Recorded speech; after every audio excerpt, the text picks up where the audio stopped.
নিরিবিলি, কি সুন্দর। হালকা করে একটা ঠান্ডা বাতাস এখনো বইতেছে।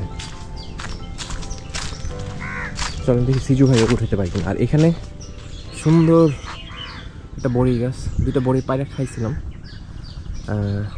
মজা, অনেক মজা, টক মিষ্টি আর কি, আমাদের পুরো দেশি বড়ির মতো।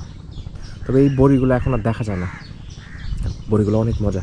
এখানে দেখেন এই যে পড়ে আছে, দেখে দেখে পড়ে আসছে, যেখানে পড়ে আছে ময়লা হয়ে গেছে। যাই হোক, এখানে খাওয়ার কেউ নেই, অথচ অনেক মজা। এই এখন উপরে উঠতে হবে, এই উঠাটাই কষ্টের। সিজু ভাইকে ডাইকা তুলে আসি, কারণ অনেক বেলা হয়ে গেছে, না তো আমাদের লেট হয়ে যাবে। আর টেন্টের দিক থেকে ভিউটাও আরেকটা বার আপনাদেরকে দেখাচ্ছে।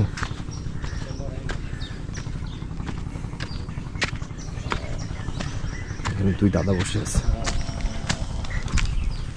টেন্ট। সিজু ভাই এখনো ঘুমায়। ও সিজু ভাই, সিজু ভাই, সিজু ভাই, 10টা বাজে গেল। এই যে এই হচ্ছে ভিউ আমাদের। ওকে, এইটা হচ্ছে আমাদের টেন্ট থেকে ভিউ। এবং আমাদের টেন্টে থাকার যেই ইচ্ছেটা ছিল সেটাও পূরণ হয়ে গেছে।